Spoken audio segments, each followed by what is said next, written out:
had a couple of things on my mind that I might want to speak about today, and I decided on one of them, and wanted to start off by asking you guys a question. Okay, you have to really pull on your biblical knowledge here.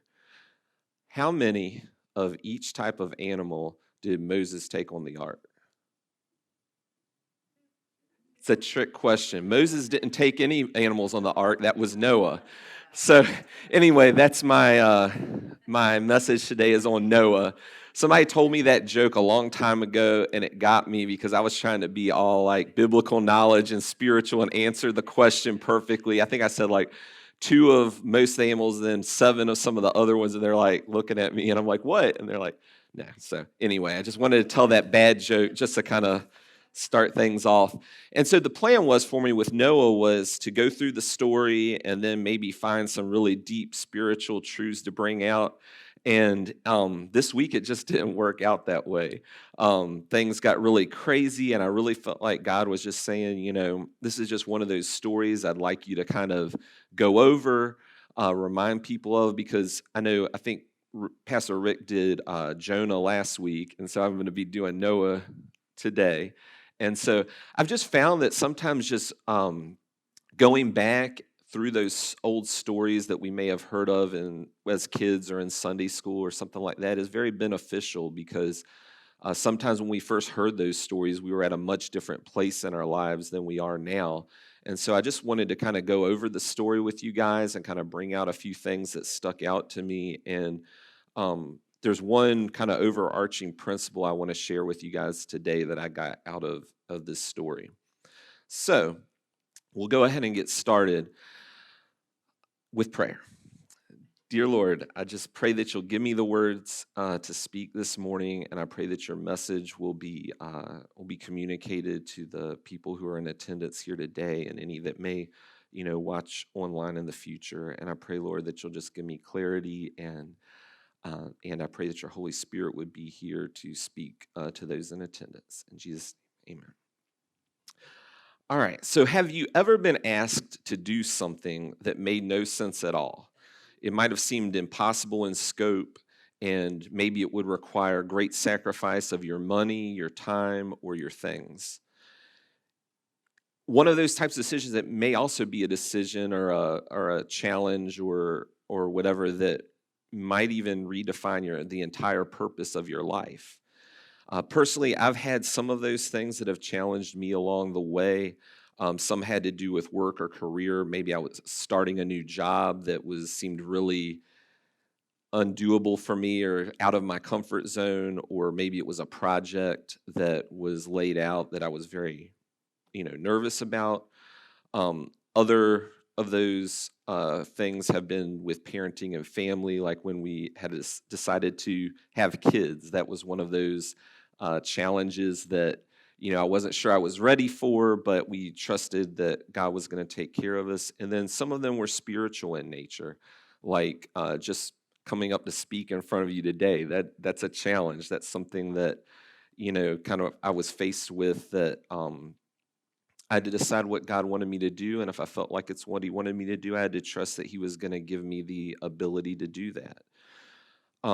Today we're going to learn about someone who faced an extreme challenge, but because it was from God, while it might have seemed crazy, it can be counted on that it was a good challenge that the person needed to accept.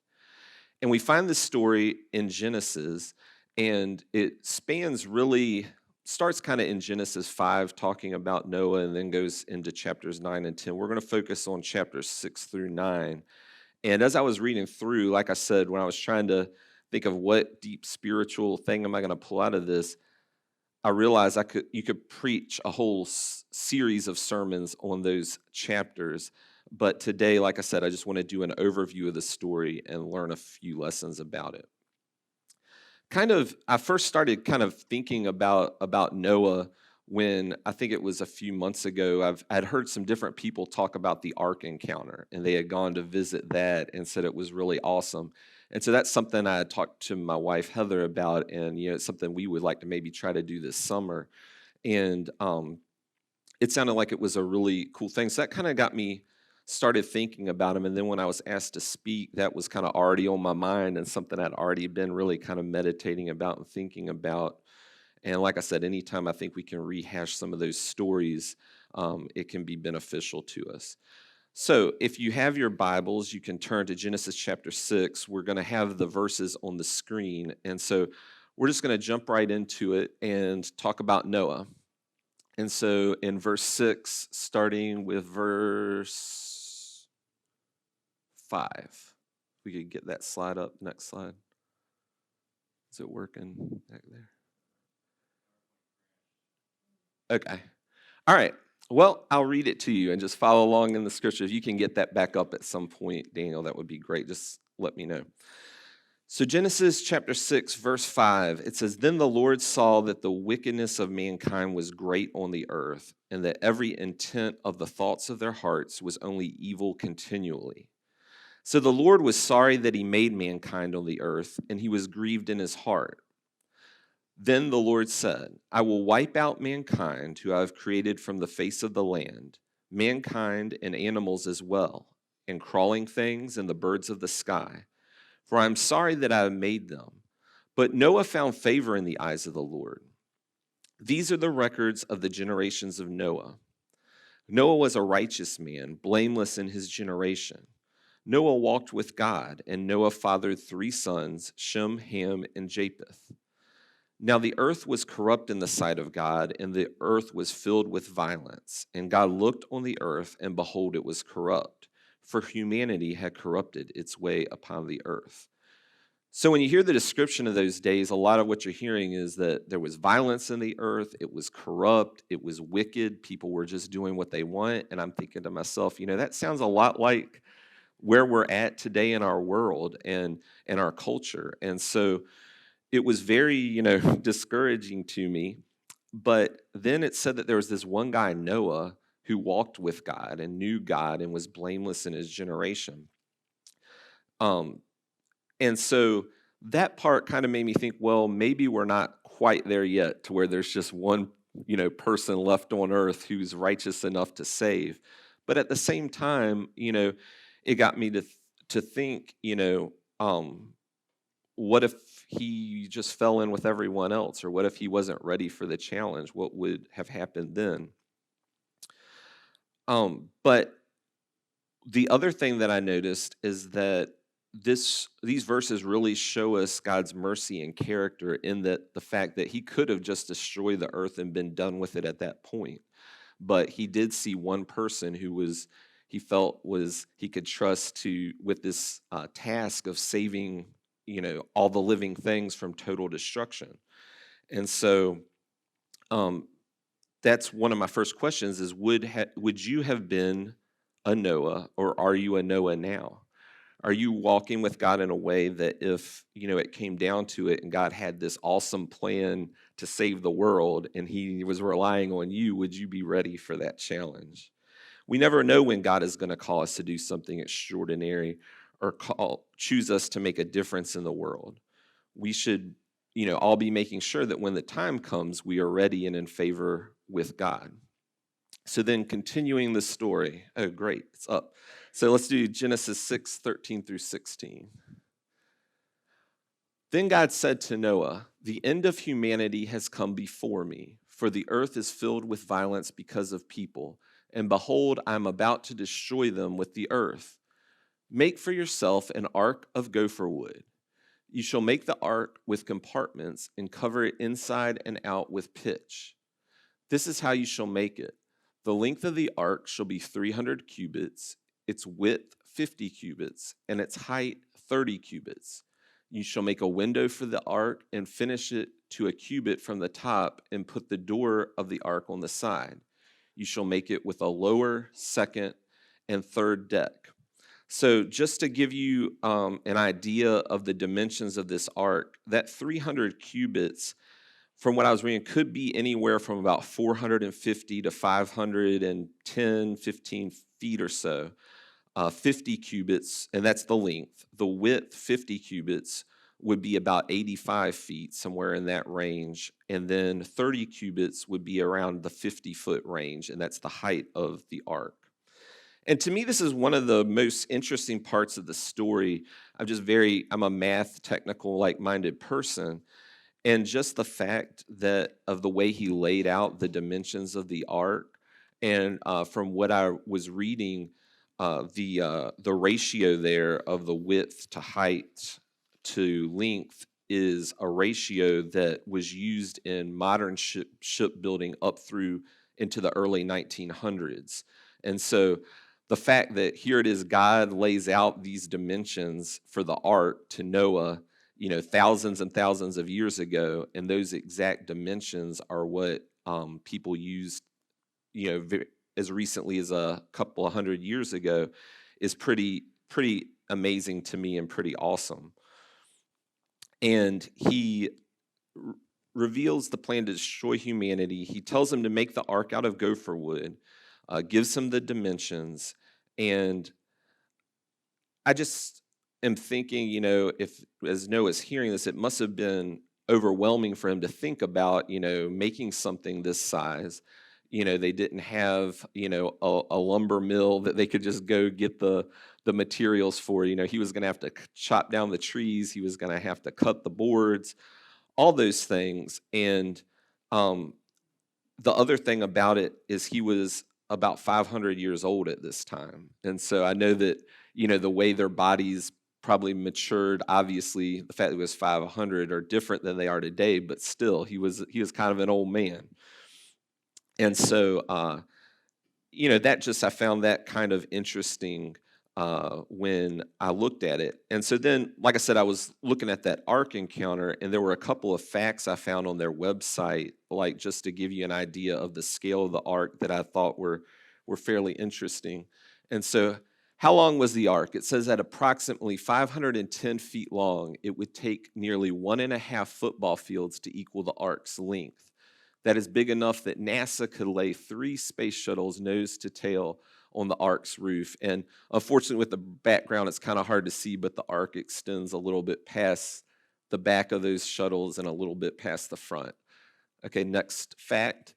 How tall was the ark? It says the roof of Noah's ark was more than 50 feet from the ground, higher than a modern 4-story house. That's plenty of space for 3 extra tall inner decks, as the Bible describes.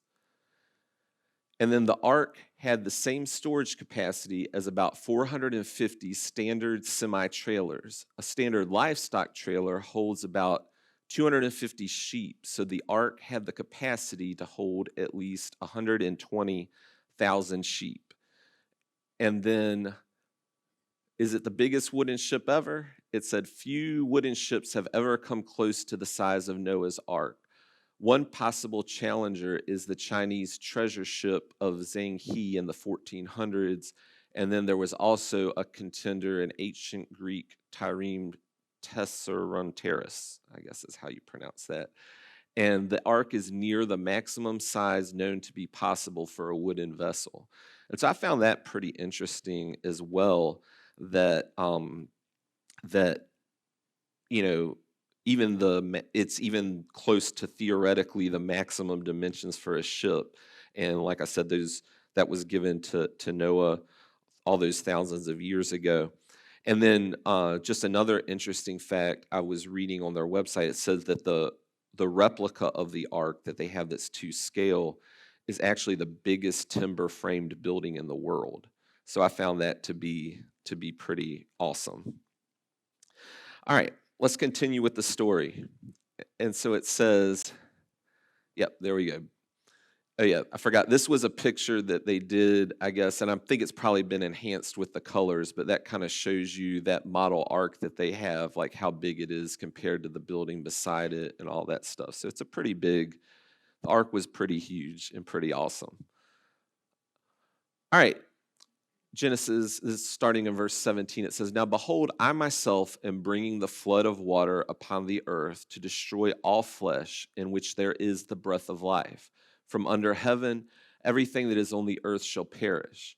But I will establish my covenant with you, and you shall enter the ark, you, your sons, your wife, and your sons' wives with you. And of every living thing of all flesh, you shall bring 2 of every kind into the ark to keep them alive with you. They shall be male and female, of the birds according to their kind, and of the animals according to their kind, of every crawling thing of the ground according to its kind. Two of every kind will come to you to keep them alive. As for you, for yourself some of every food that is edible and gather it to yourself, and it shall be food for you and them. So Noah did these things according to everything that God had commanded him that he did.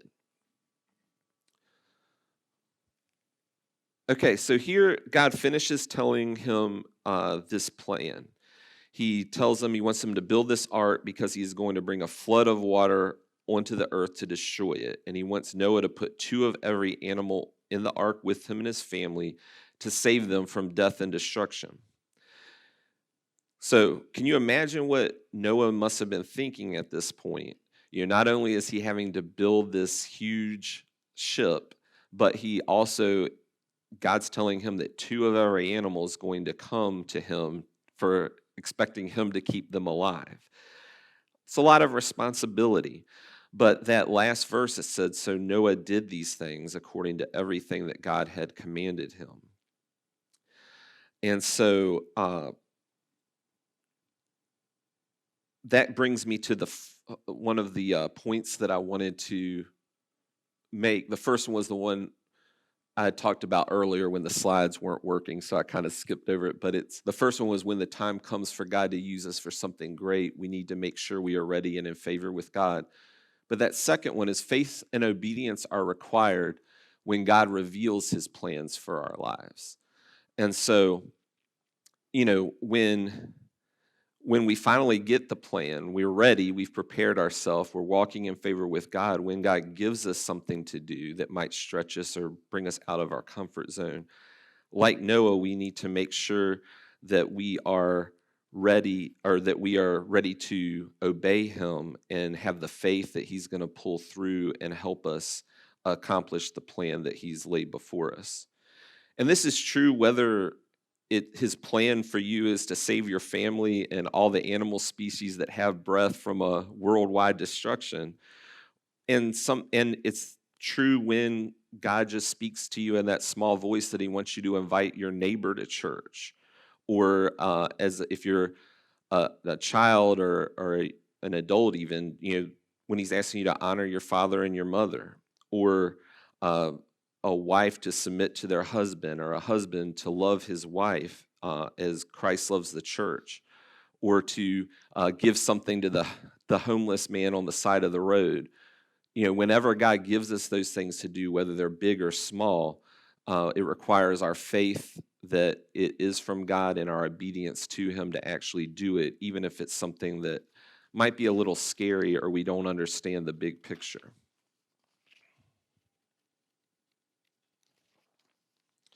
So continuing on in Genesis 7, it says, did it crash again? No, there we go.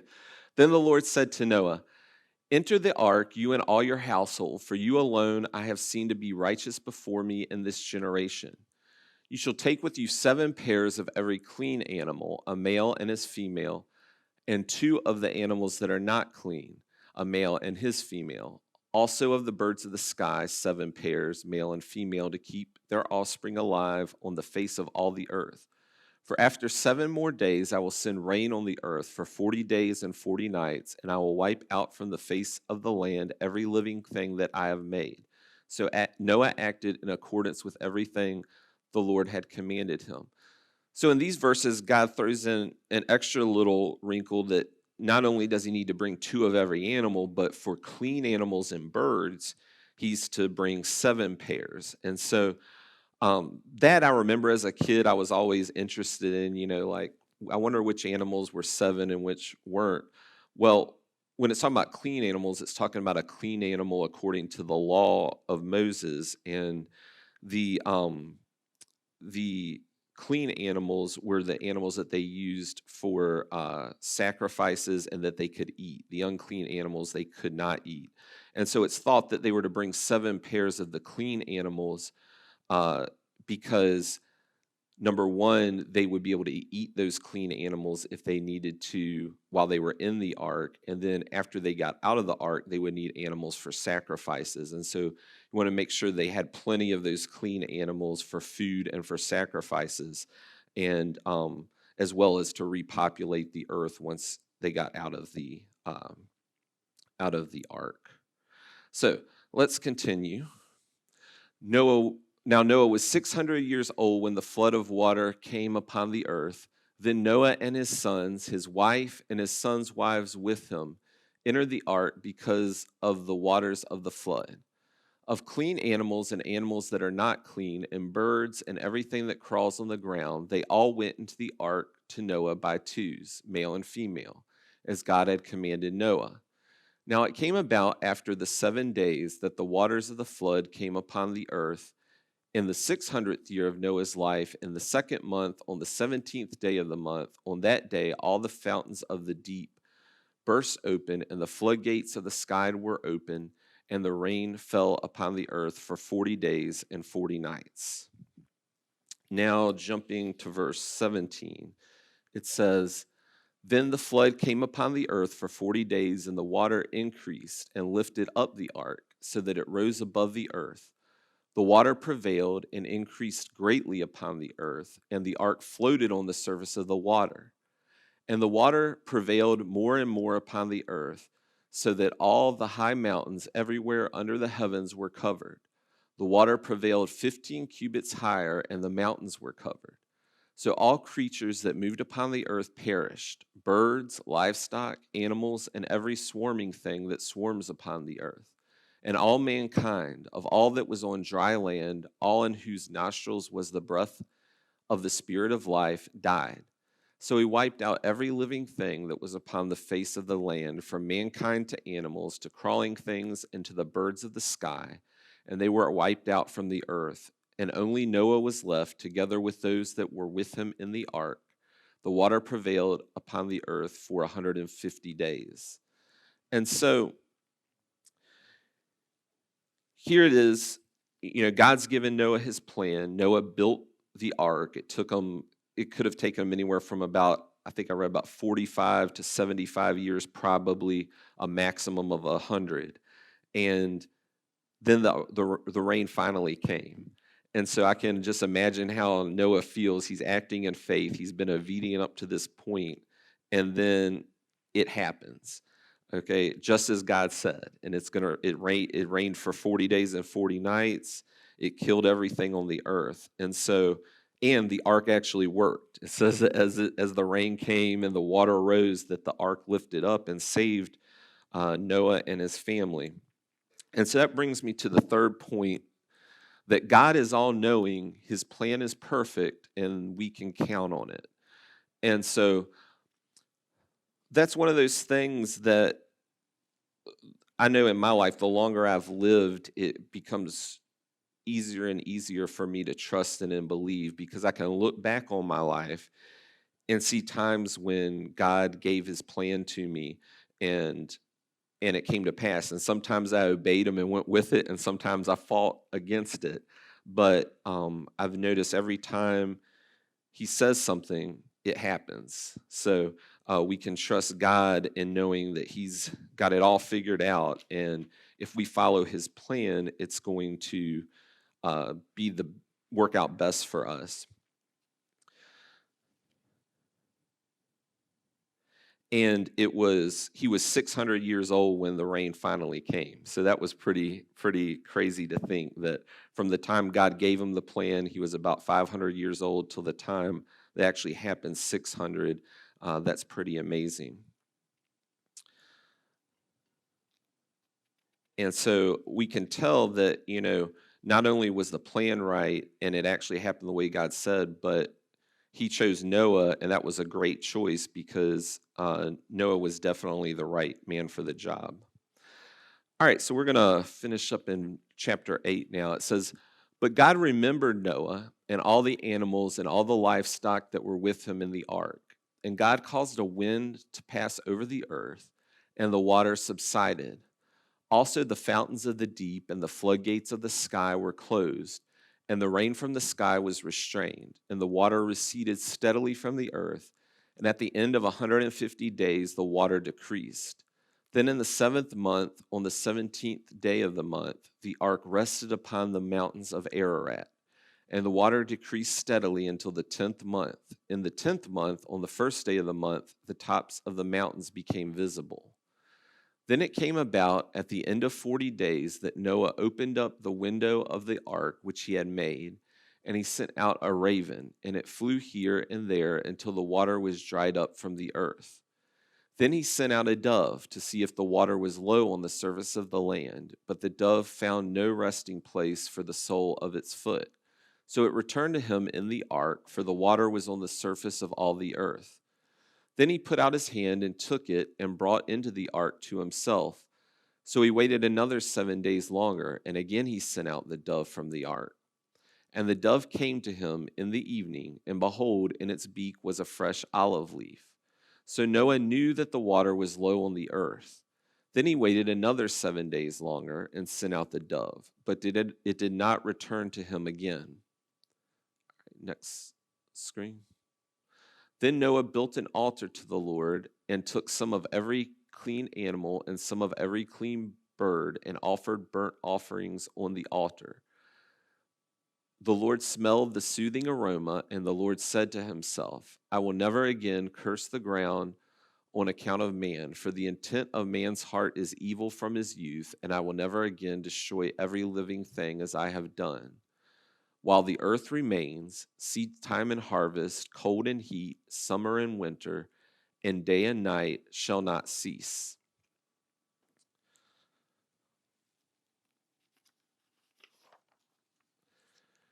So that brings me to the last point, which is when we make it to the other side of accomplishing something great, we must give glory to God. This is pleasing to God, and He honors it. And so I think, that's one of the things.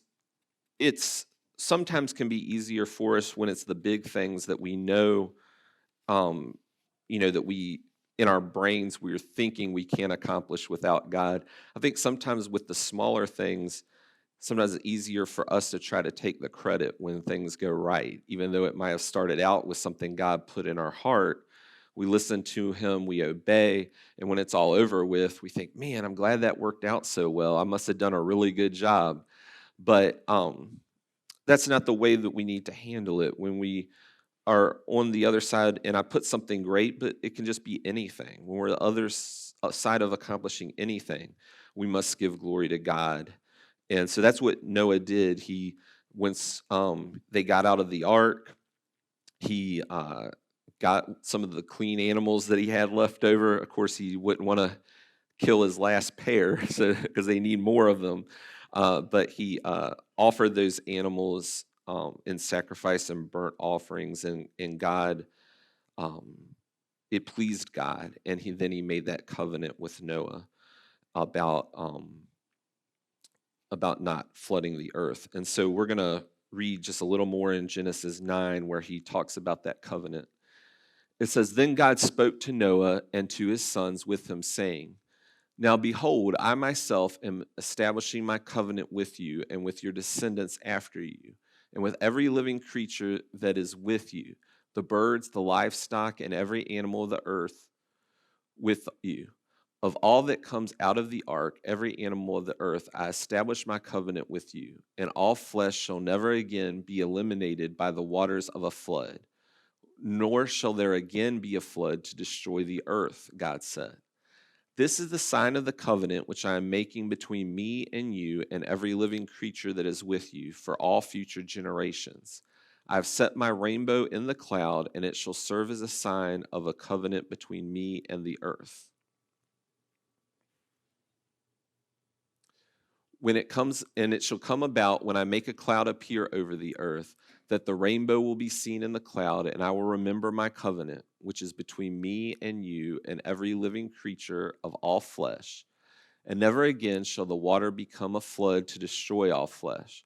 When the rainbow is in the cloud, then I will look at it to remember the everlasting covenant between God and every living creature of all flesh that is on the earth.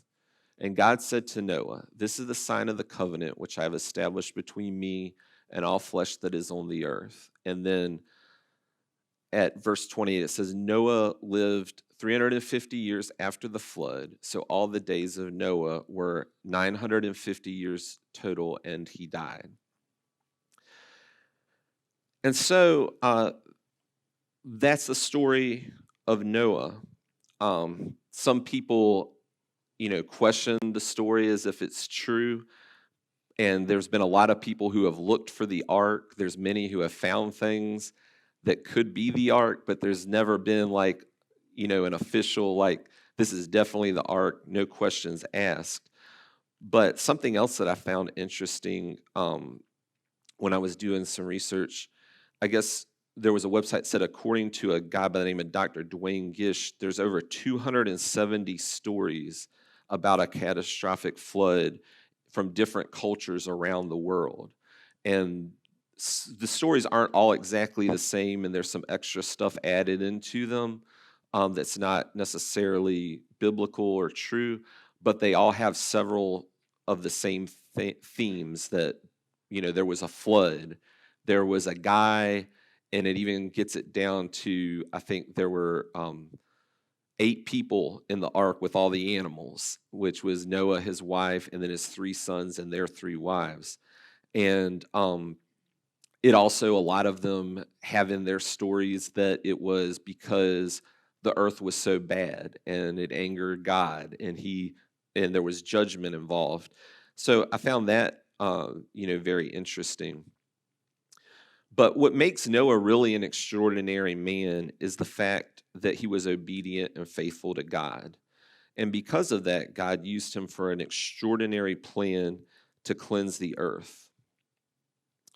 And God has plans for us today. And whether his plan for you or for me is to do something that's going to, change the whole course of history like he did here. I mean, can you imagine, like I said, what it would have been like if, Noah had not walked with God and God just ended it all then, we wouldn't be here. Or maybe he would have come up with another plan. But he's got plans for us now and plans for our future. And to accomplish these plans, we need to make sure we're staying in favor with God and we're being sensitive to his voice and we're listening to him. And that when the time comes, we're ready to obey and have faith that he's going to work through us. And then there's finally a few little thoughts. Has God called you to do something that you are hesitant to do because of lack of faith, maybe selfishness, like you don't want to have to give of your time or your resources, lack of confidence, or fear? And I would say if it is, I would challenge you to pray and to ask God just to give you strength and encouragement. And I would encourage you just to have faith that if he's called you to do something, he's going to equip you to accomplish that task. And then the second thought is there are a lot of things that God asks us to do in his word that we can do every day if we are obedient. And so those are the things like that I was talking about earlier, like serving the people around you, giving of your time to people, helping out in the church, things like that. And then a couple of principles and encouraging verses that I found that are outside of the story. One is whoever can be trusted with very little can also be trusted with much, and whoever is dishonest with very little will also be dishonest with much. And so that's one of those principles that Noah was honest, and he was just and obedient with the small things that God had given him. And so that opened up the door for God to give him this big, awesome task of saving all living things on the earth. And then Galatians 6:9 also says, let's not become discouraged in doing good, for in due time we will reap if we do not become weary.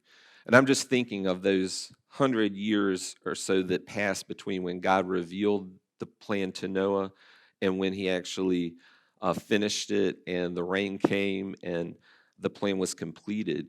That took a lot of just dedication and faith and perseverance on Noah's part. And so we need to keep that in mind, to always remember that not to be weary in doing the good things, because eventually when we reap the harvest, it will be a good thing and God will bless us. And so if you would bow your heads for me, we'll go ahead and close.